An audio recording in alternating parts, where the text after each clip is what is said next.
안녕하세요. 제주책방 운영자입니다. 구독과 좋아요 부탁드리고요.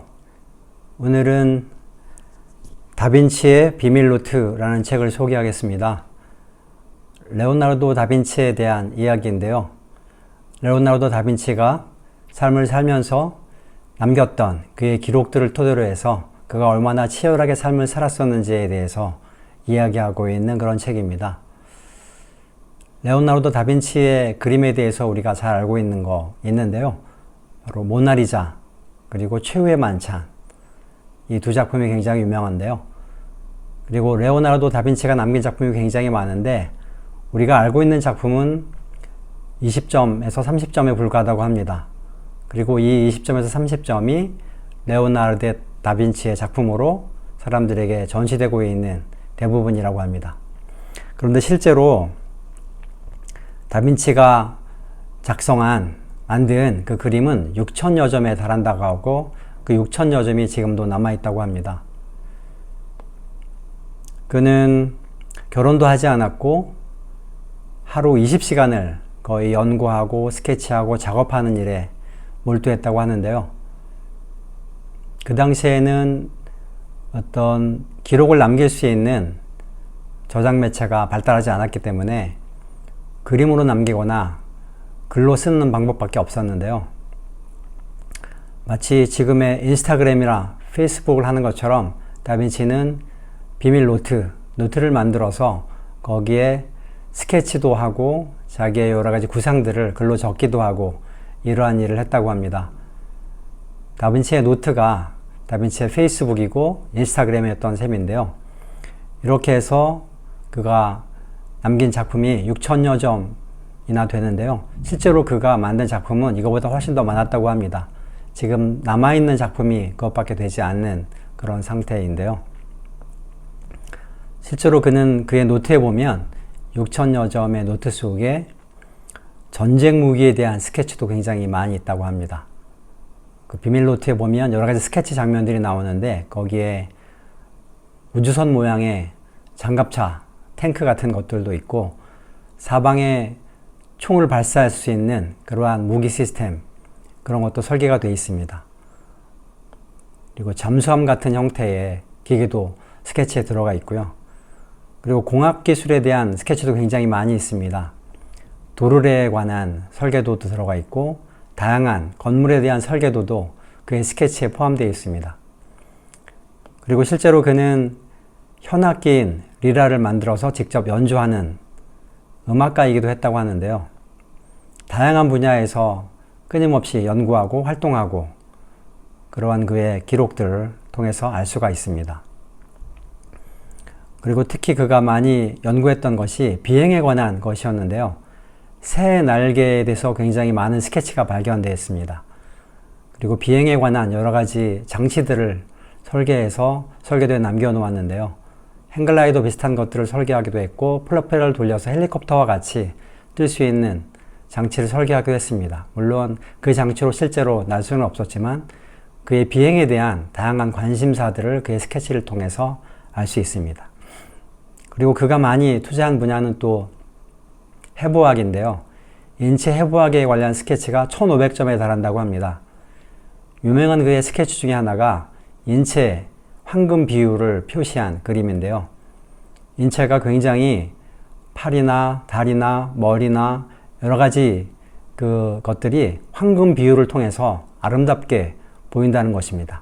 그것들을 다양한 수치를 통해서, 비례를 통해서 증명하고 있는 것이 그의 인체 비례 황금비 스케치입니다. 그리고 그가 남긴 유명한 작품이 있는데 이 작품을 남기기 위해서 그는 수많은 스케치 연습을 했다고 합니다. 그의 비밀 노트에 보면 많은 그림들이 습작으로 미완성으로 남아 있는데 그림을 완성시키기 위해서 굉장히 많은 연습을 한 그의 흔적들을 그의 스케치를 통해서 알 수 있다고 합니다.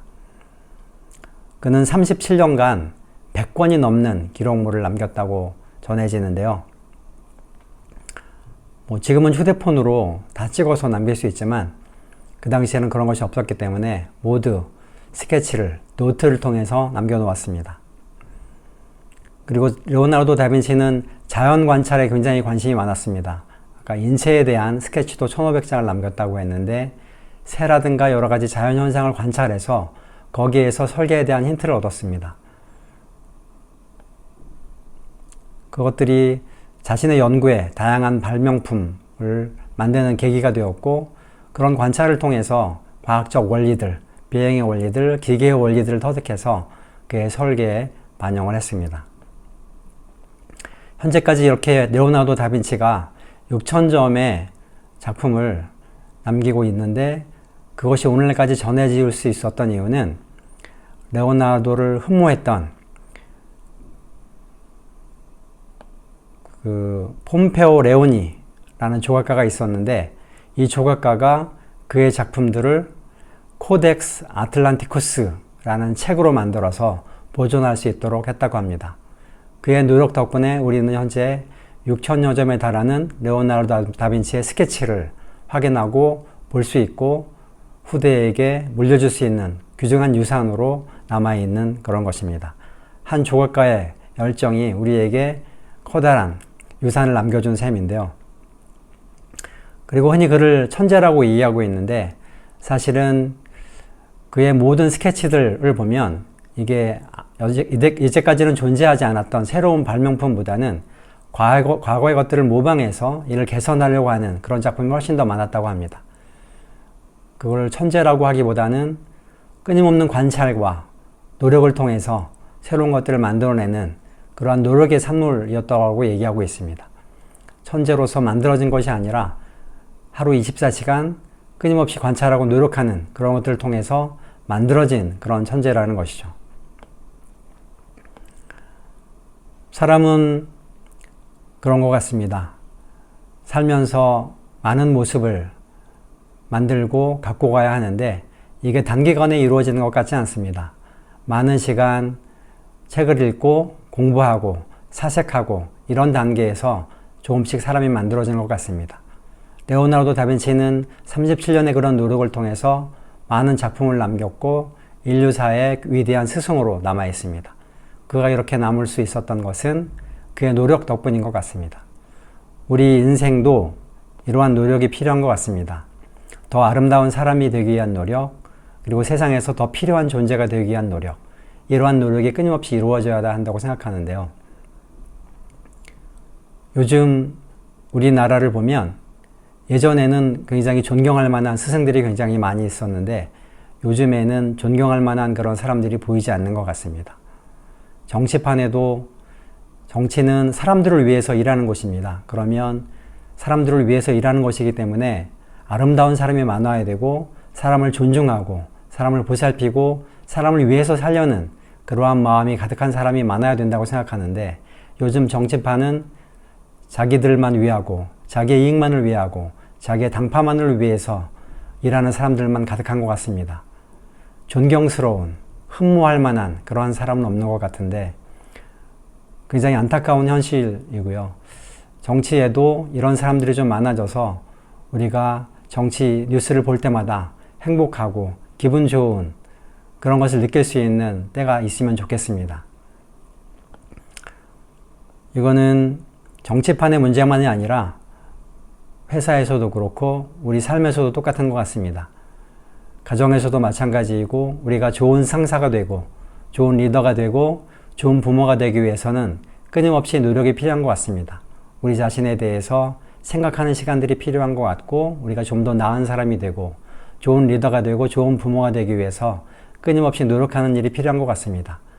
사람은 죽을 때까지 완성되는 것이 아닌 것 같고 죽는 순간까지 더 좋은 사람이 되기 위해서 끊임없이 나를 돌아보고 노력하는 그러한 일이 필요한 것 같습니다. 그래야 레오나르도 다빈치처럼 인류사에 남는 위대한 스승이 될 수 있는 것 같고 그러한 위대한 스승은 아니더라도 우리가 속해 있는 직장에서 좋은 리더가 되고 또 우리 아이들에게 좋은 부모가 되기 위해서 이렇게 노력하는 과정들이 필요한 것 같습니다. 레오나르도 다빈치가 우리에게 가르쳐주는 것은 그런 것인 것 같습니다. 끊임없이 노력하고 좀 더 좋은 사람이 되고 세상에 좀 더 많은 일을 할 수 있는 그러한 사람이 되기 위해서 끊임없이 노력하라는 그런 메시지 말입니다. 이상 오늘 다빈치의 비밀 노트에 대해서 말씀드렸습니다. 고맙습니다.